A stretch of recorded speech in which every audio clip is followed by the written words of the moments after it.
Bienvenue dans notre série liée au conseil en deal making. Dans cette capsule, nous aborderons l'importance des clauses conventionnelles en fusion-acquisition. Tout d'abord, dans le cadre d'une levée de fonds. Quelles sont-elles ? On va parler de gouvernance, la composition du conseil d'administration, les rôles de chacun, l'importance du reporting. On va aussi discuter l'autonomie de gestion et le pouvoir résiduel de l'entrepreneur après que l'investisseur ait investi. On va parler de clauses d'antidilution. Dans le cadre d'une opération future, si celle-ci ne se fait pas à un prix supérieur au prix d'aujourd'hui, l'entrepreneur risque de devoir rendre des actions. On va aussi parler de droits de liquidation préférentiels dans le cadre d'une vente future ou d'une liquidation future de l'entreprise.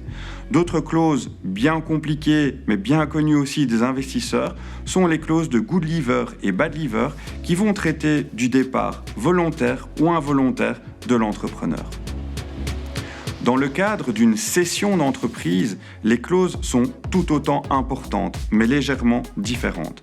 On va beaucoup plus parler de garantie et responsabilité, de clauses d'ajustement de prix, une révision, un earn-out. On va aussi parler du paiement du prix. Est-ce qu'il y a un vendor loan ? À quelles conditions paye-t-on le prix ? À quel moment ? Il y a parfois des milestones.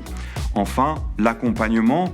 Quelle en est sa durée ? Quelles en sont les conditions ? Quelle sera la rémunération de l'entrepreneur qui reste aux commandes de son entreprise ? Comment faire pour améliorer les conditions du deal ? Eh bien, à ce niveau, le plus important, c'est de vous faire accompagner par des personnes qui sont expérimentées, experts, consultants, avocats. Toutes ces personnes ont l'habitude de ce genre de transactions et vont vous permettre de négocier en général de meilleures conditions. Il est important de mettre les investisseurs et les repreneurs en concurrence. Essayez de ne pas négocier avec une seule personne, mais de négocier avec plusieurs personnes individuellement.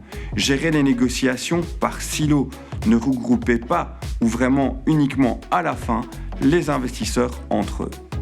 Un élément excessivement important est de garder la main, maîtriser l'agenda, tenez la plume de la convention. Ne laissez pas un investisseur ou un repreneur écrire la convention.